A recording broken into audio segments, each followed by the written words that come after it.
In the first lecture, we have seen some of the basic properties of elementary particles, various methods of classification, four kinds of fundamental forces, the three generations of matter, and the standard model in particle physics.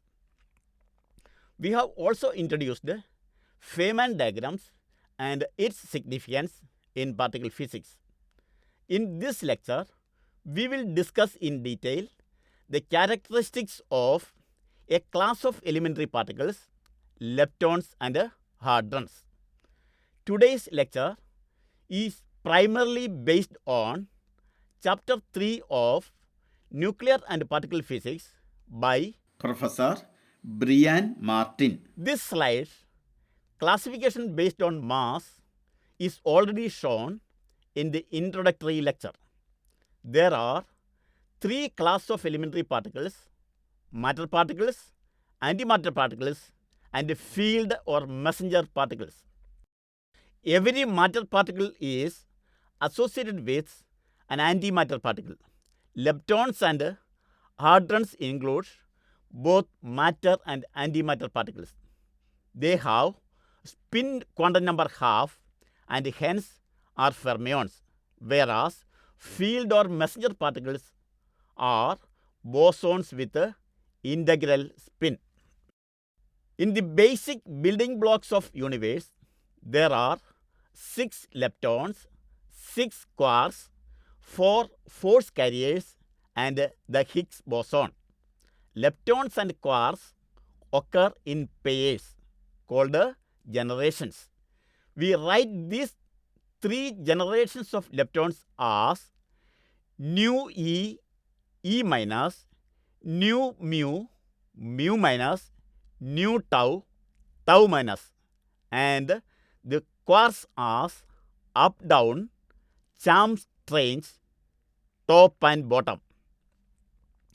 Each generation comprises a charged lepton with electric charge minus E and a neutral neutrino.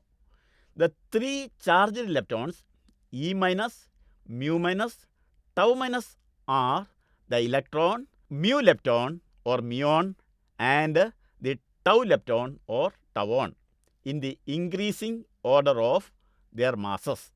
The associated neutrinos are called the electron neutrino, mu neutrino, and tau neutrino respectively, and all have very small masses. The 6 distinct types of leptons are also referred to as having different flavors. The story of the term lepton flavor starts in an ice cream store near Caltech, Pasadena. Professor Murray Gell-Mann and his student Harald Fritz came up with the term flavor to describe different types of quarks. Only 3 types of quarks were known at that time: up, down, and strange. Then the list has grown to 6 numbers by including charm, top, and bottom. A similar picture evolved for the leptons also. Now there are 12 elementary fermions grouped into 3 generations of increasing mass. To know more about flavors of leptons in particle physics, you may visit the website of CERN lab shown here. In the following slides, we discuss some of the phenomena in particle physics, the properties of leptons and quarks, and bound state of quarks known as hadrons. In the introductory lecture, we have seen that leptons are one of the 3 classes of elementary particles in the standard model. In this lecture, one of our major objectives is to address the question how many different types of neutrinos exist. We also look into more detail an interesting property that neutrinos have if they exist with a non-zero mass. We have also seen that particles come in different flavors. For example, there are three kinds of charged electrons, the lightest of which is the well-known electron. Muon and tauon are the other two. Similarly, there are 6 kinds of quarks, 2 of which are found in the protons and neutrons that make up everyday matter. But things are more complex with neutrinos. Here the question is, how many kinds of neutrinos are there? Scientists know about 3 neutrino flavors: the electron neutrino, muon neutrino, and the tau neutrino so far, which are related to the 3 charged lepton flavors, the electron, muon, and tauon. But there could be an additional flavor of neutrinos, for example, the proposed sterile neutrinos that would interact with matter only through gravity and could come in different varieties as well. Researchers are not sure if there are 0, 1, or a bunch of these sterile neutrinos. The sterile neutrinos wouldn't interact the same way that normal neutrinos do through the weak force, making them even harder to see than regular neutrinos. Further, if you have a particle that interacts only through gravity and is as light as the neutrinos, it will be practically invisible because the standard flavors of neutrinos might oscillate or change into sterile neutrinos. If a muon or electron neutrino has to oscillate through a sterile phase, it could change the rate at which electron neutrinos appear. This is exactly the kind of anomaly that scientists have seen in some experiments, that is, there were more electron neutrinos appearing than expected based on present knowledge of neutrinos. Details are available at Fermilab website. Moreover, scientists have observed the disappearance of a neutrino flavor. They might send, for example, 300 electron neutrinos to a detector and witness the arrival of only, say, 100.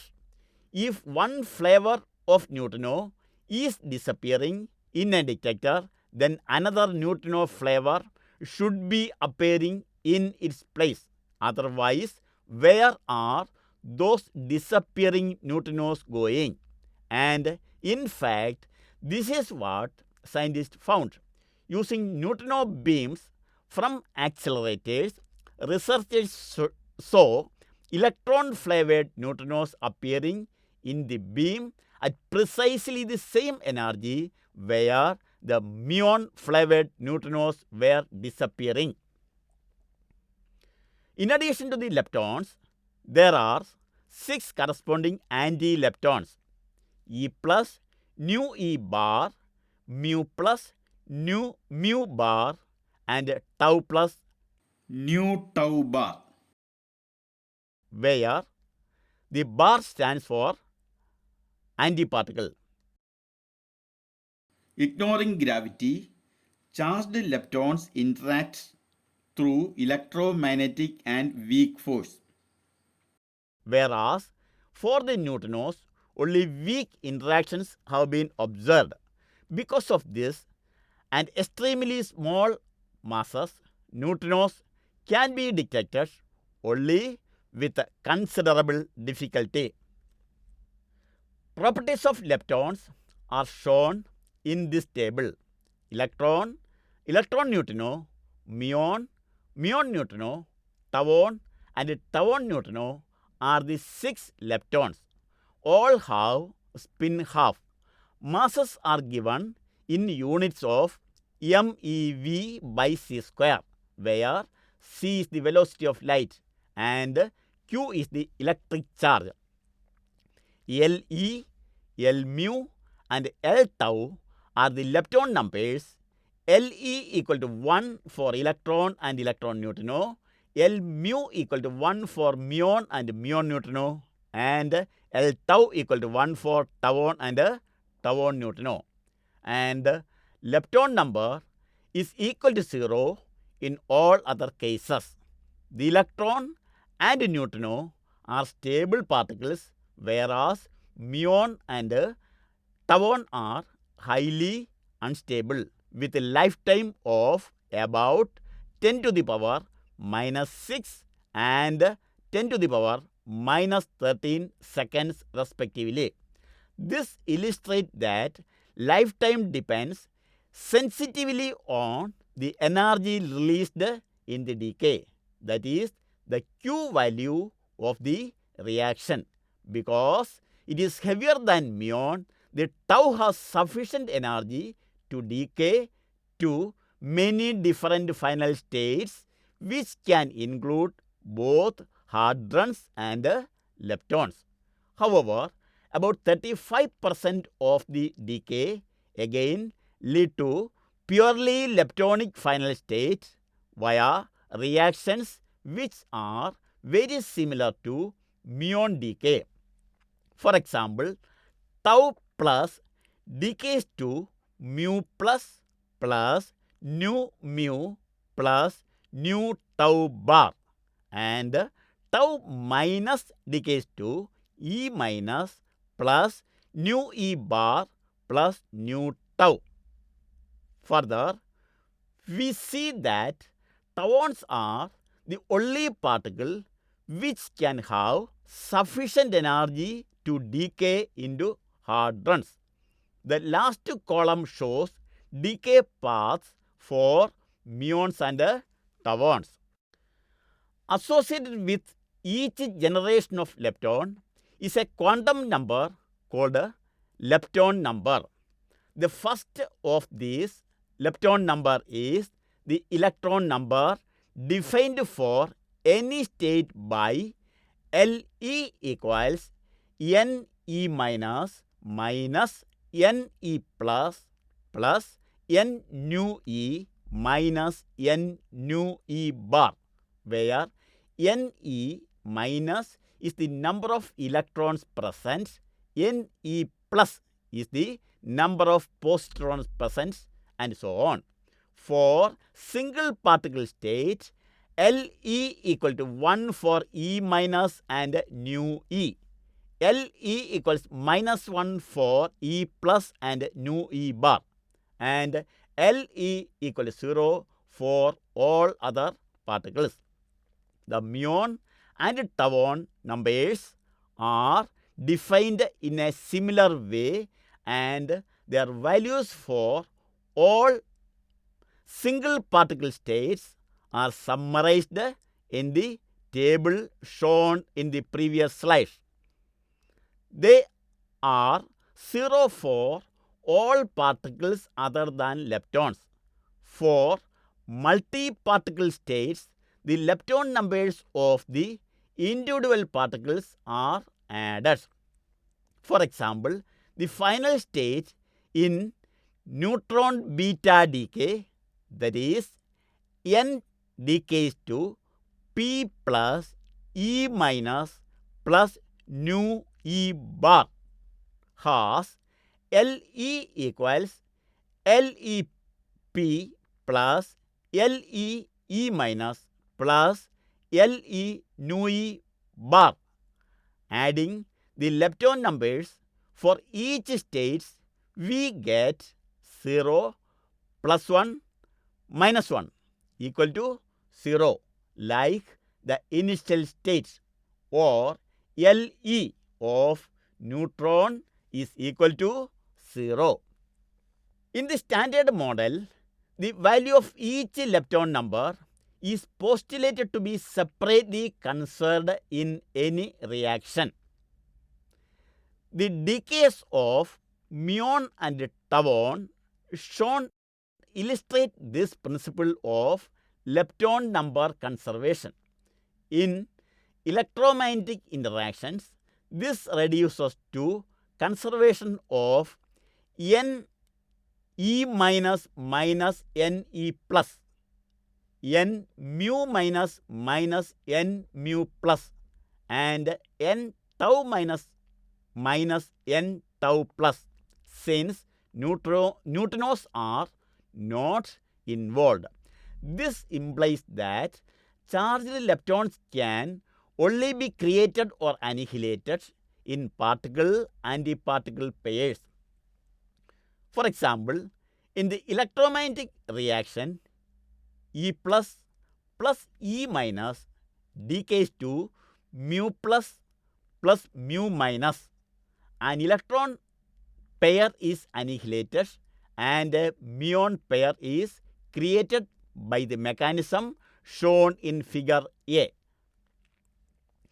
In weak interaction, more general possibilities are allowed, which still conserve lepton numbers. For example, in the tau decay process, tau minus decays to E minus plus nu E bar plus nu tau.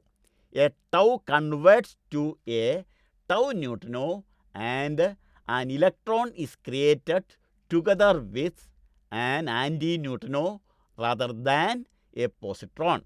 The dominant Feynman graph corresponding to this process is shown in figure B.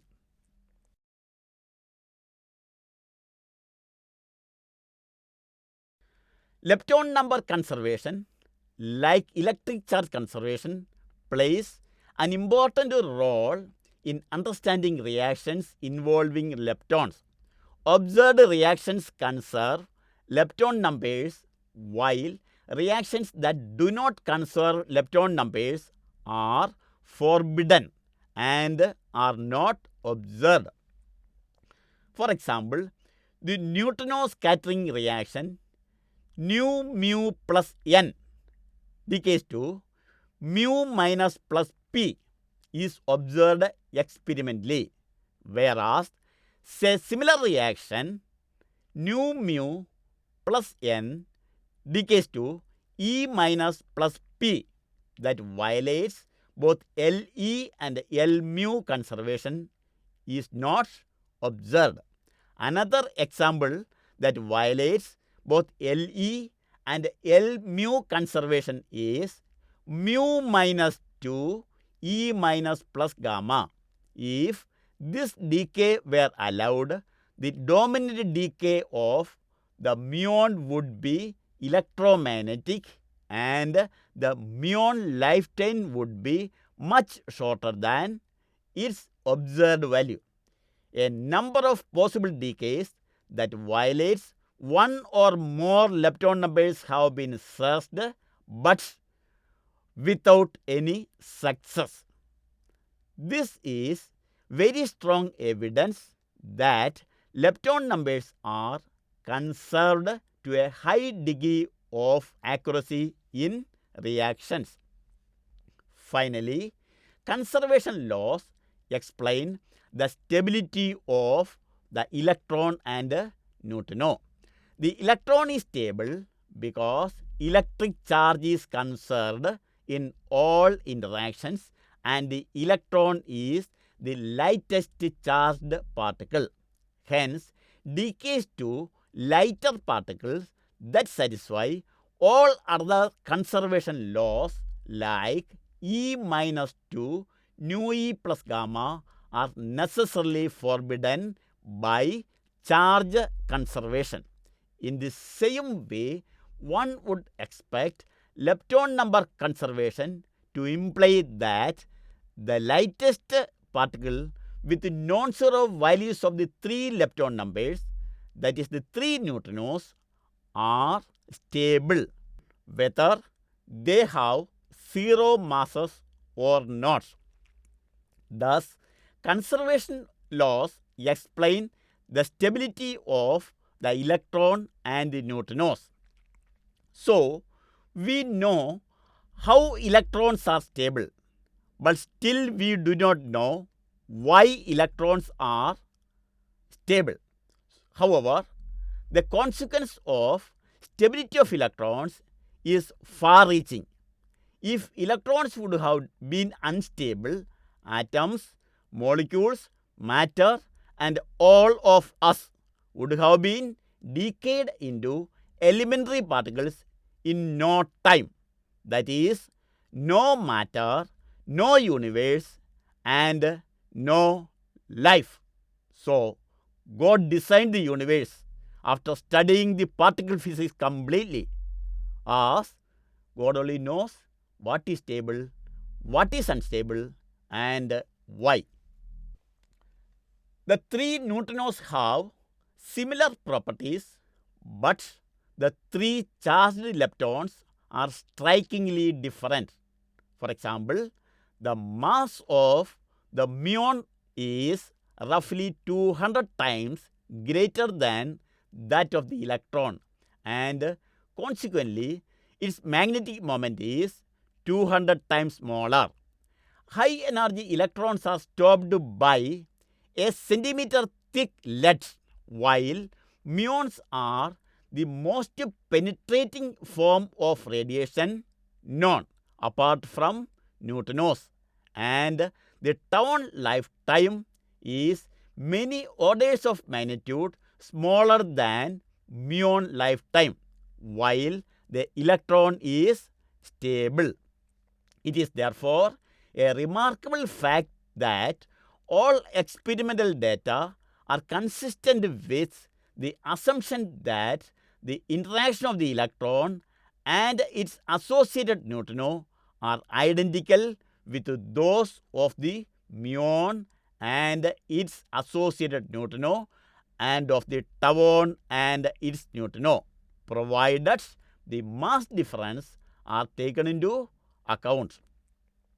This property, called lepton universality, can be verified with great precision because we have a precise theory of electromagnetic and weak interaction, which enables us predictions to be made of the mass dependence of all observables. For example, the radiation length, which is a measure of how far a charged particle travels through matter before losing a certain fraction of its energy by radiation, is proportional to the squared mass of the radiating particle. Hence, it is about 4 into 10 to the power 4 times greater for muons than for electrons, explaining their much greater penetrating power in matter. As another example, we have seen that the rates for beta decay are extremely sensitive to the kinetic energy released in the decay. The leptonic decays of muon and tau, being weak interactions, will be proportional to the square of the reduced Fermi coupling given by Gf by S cross into C the whole cube equals root 2 into G square divided by 8 into M square W, where G is the coupling constant of weak interaction and Mw is the mass of the W boson. So, the rates for muon and tau leptonic decays are predicted to be proportional to the fifth power of the relevant Q values, where Q is the amount of energy released during nuclear reaction. The ratio of decay rates gamma is given by gamma tau minus 2 E minus plus nu E bar plus nu tau divided by gamma nu 2 E minus plus nu E bar plus nu mu is approximately equal to q tau by q mu to the power 5 equals 1.37 into 10 to the power 6.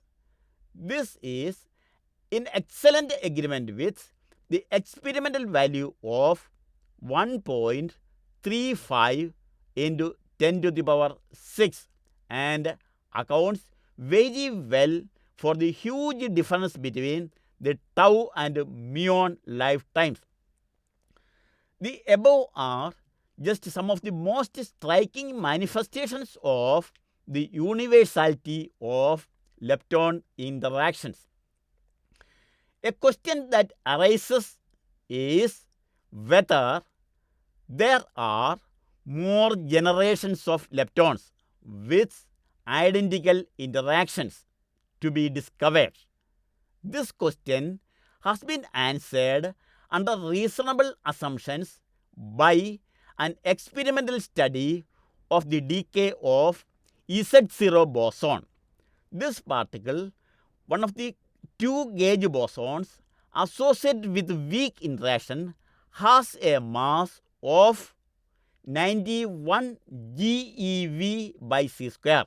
It decays among other final states to neutrino pairs, that is Z0 to nu L plus nu L bar, where L stands for E, mu or tau. If we assume universal lepton interaction and neutrino masses are small compared to the mass of Z0, the decay rates to a given neutrino pair will all be equal and gamma neutrinos equals gamma nu E plus gamma nu mu plus gamma nu tau plus etc. equals n nu gamma nu, where n nu is the number of neutrino species and gamma nu is the decay rate to any given pair of neutrinos.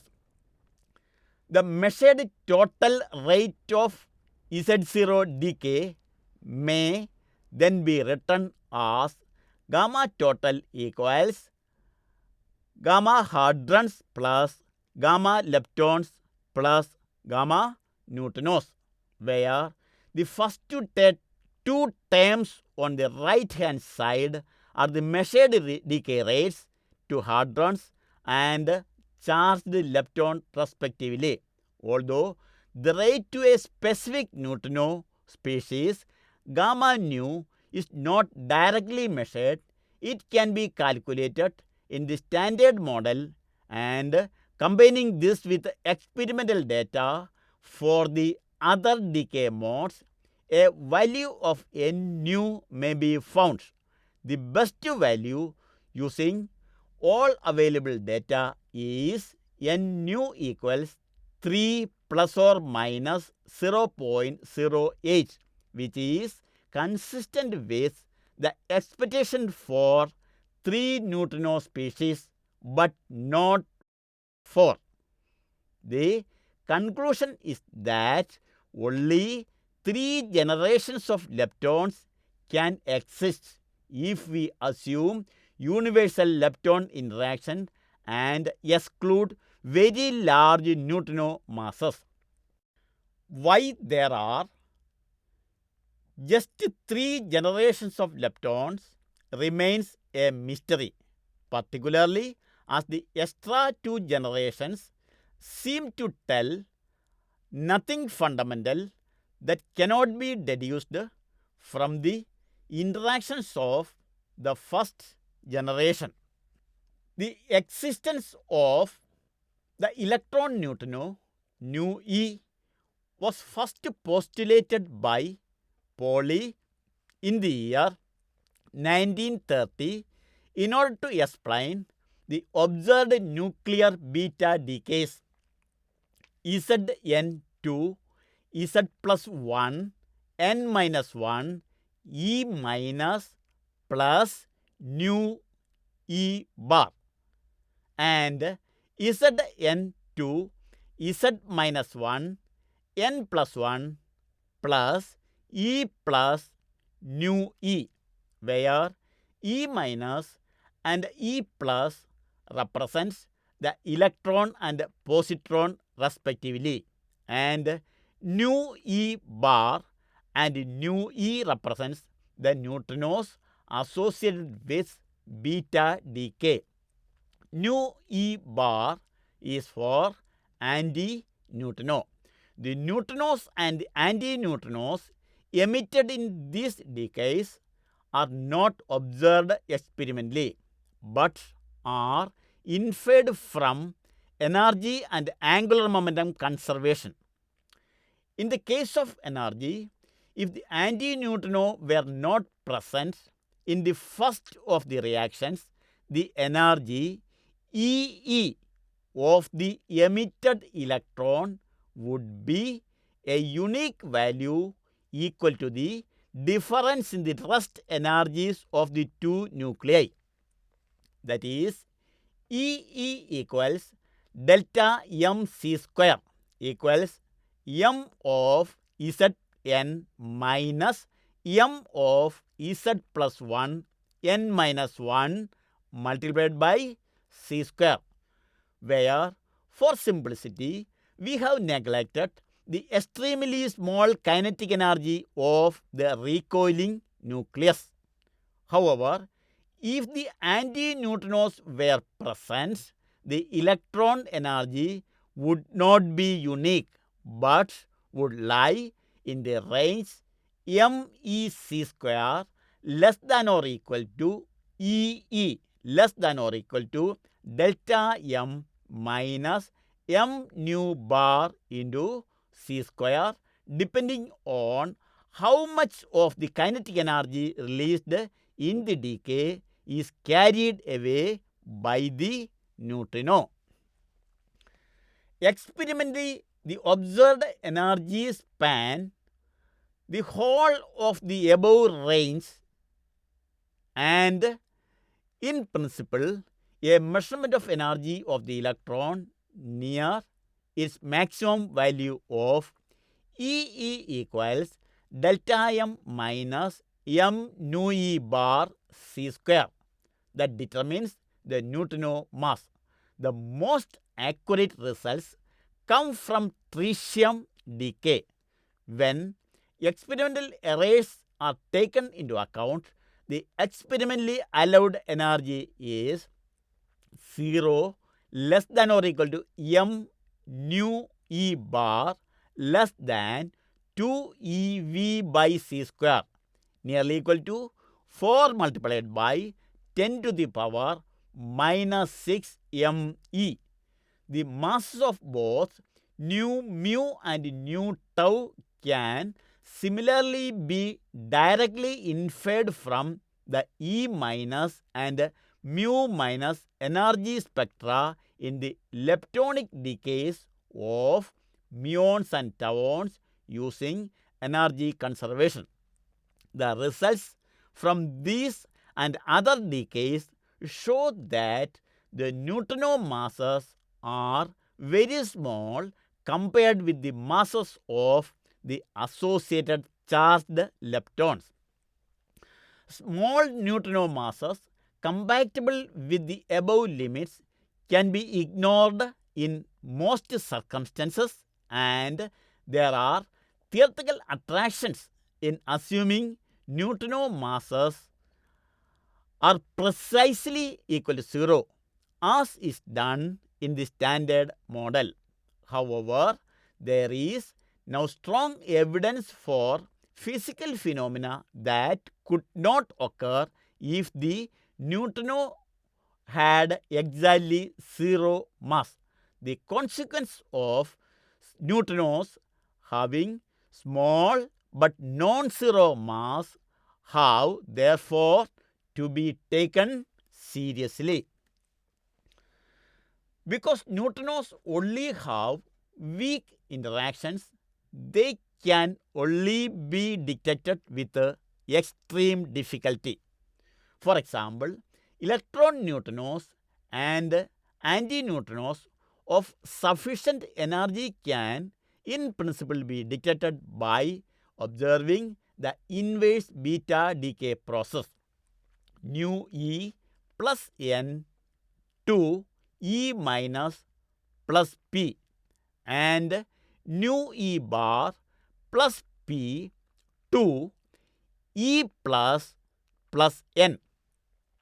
However, the probability for these and other processes to occur is extremely small. In particular, the neutrinos and antineutrinos emitted in beta decays with energies of the order of 1 MeV have mean free paths in the matter of the order of 10 to the power 6 kilometers. Nevertheless, if the neutrino flux is intense enough and the detector is large enough, the reaction can be observed. In particular, uranium fission fragments are neutron rich and decay by electron emission to give an anti-neutrino flux that can be of the order of 10 to the power 17 per meter square per second or more in the vicinity of a nuclear reactor, which drives its energy from the decay of nuclei. These antineutrinos will occasionally interact with protons in a large detector, enabling examples of the inverse beta decay reaction to be observed. Electron neutrinos were first detected in this way by Raines and Cowan in 1956, and their interactions have been studied in considerable detail since that time.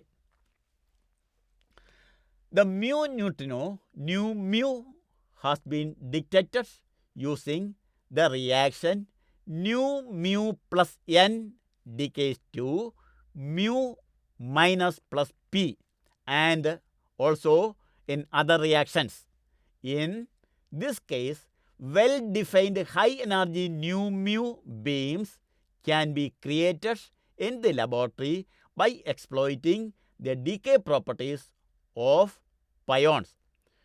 The probability of neutrinos interacting with matter increases rapidly with energy, and for large detectors, events initiated by such beams have become an indispensable tool in studying both the fundamental properties of weak interactions and the internal structure of the proton.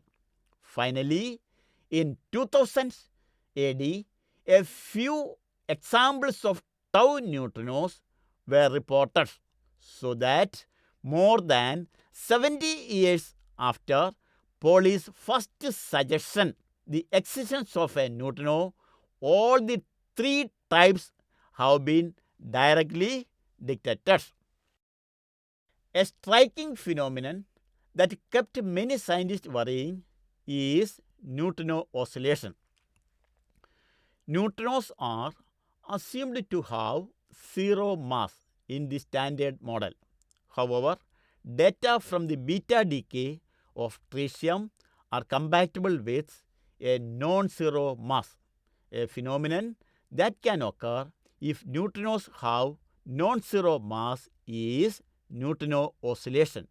This is the name given to the situation where a beam of neutrinos of one type, for example nu mu, develops components of other types, say nu e or nu tau, as it travels over long distances. In order to occur this, there must be neutrino mixing. This is the assumption that the neutrino states nu e, nu mu and nu tau that coupled to electrons, muons and tauons respectively do not have definite masses but are linear combinations of three other states nu 1, nu 2 and nu 3 that do have definite masses m1, m2 and m3. That is, they are eigenstates of mass. For algebraic simplicity, we will firstly consider the case of mixing between just two flavor states, which we will denote by nu alpha and nu beta. In order to preserve the orthonormality of the states, we can write nu alpha equals nu I cos theta ij plus nu j sin theta ij, and nu beta equals minus nu I sin theta ij plus nu j cos theta ij, where nu I and nu j are the two mass eigenstates involved. Here, nu alpha stands for ket nu alpha psi and so on.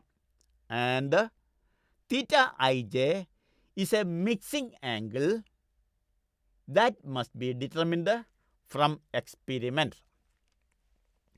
If theta ij is not equal to 0, when a nu alpha neutrino is produced with momentum p at time t equal to 0, the nu 1 and nu 2 components will have slightly different energies E1 and E2 due to their slightly different masses. In quantum mechanics, their associated waves will therefore have slightly different frequencies, giving rise to a phenomenon somewhat similar to the beats heard in sound waves of slightly different frequencies are superimposed.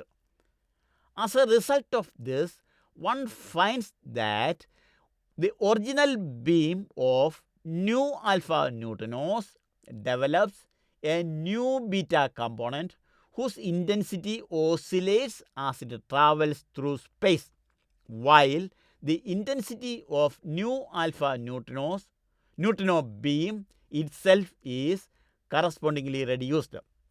That is, nu alpha neutrino will disappear.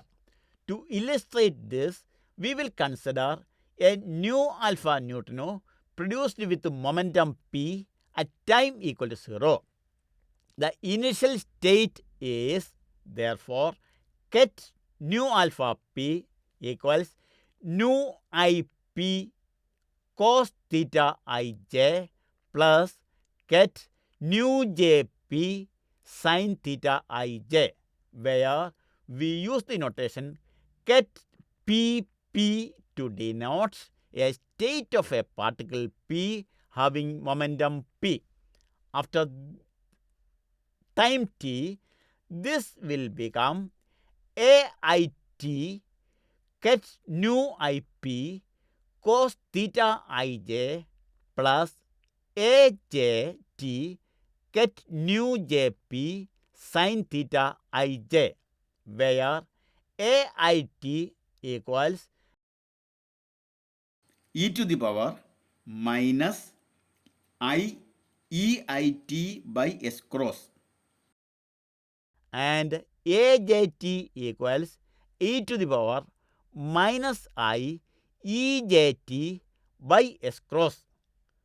They are oscillating time factors associated with any quantum mechanical stationary state. For t equal to 0, the linear combination of equation 1 does not correspond to a pure nu alpha neutrino state, but can be written as a linear combination of AT ket nu alpha p plus BT ket nu beta p of nu alpha and nu beta states, where nu beta p equals minus nu ip sin theta ij plus ket nu jp cos theta ij. The function at and bt are found by solving equations 1 and 4 for ket nu ip and ket nu jp. Then substituting the results into the equation 2 and comparing with 4 gives at equals ait cos square theta ij plus ajt sin square theta ij, and bt equals sin theta ij cos theta ij multiplied by ajt minus ait. The probability of finding a new beta state is therefore, using equation 4, p nu alpha to nu beta equals modulus bt square equals sin square 2 theta ij into sin square Ej minus Ei into t divided by 2 s cross. and thus oscillates with time, while the probability of finding nu alpha neutrino is reduced by a corresponding oscillating factor. Irrespective of which neutrino states nu alpha and nu beta are involved, the oscillations vanish if the mixing angle is 0, or if the corresponding mass eigenstates nu ij have equal masses and hence equal energies, as can be seen explicitly from equation 8. In particular, such oscillations are not possible if nu I and nu j both have 0 masses. These equations assume that the neutrinos are propagating in vacuum, whereas in real experimental situations they will be passing through matter, and the situation is more complicated than these simple results. However, neutrino oscillations can occur only if neutrinos have non-zero masses. Since neutrino masses are very small, Eij is far greater than Mij into c square, and we can write Ej minus Ei equals mj square c to the power 4 plus p square c square the whole to the power half minus mi square c to the power 4 plus p square c square the whole to the power half is nearly equal to mj square c to the power 4 minus mi square c to the power 4 divided by 2pc, where p equals modulus of the vector p is the magnitude of the momentum of the initial neutrino. Also, E equal to pc, and the time t is determined by L, the distance from the point of production, that is t equals L by c.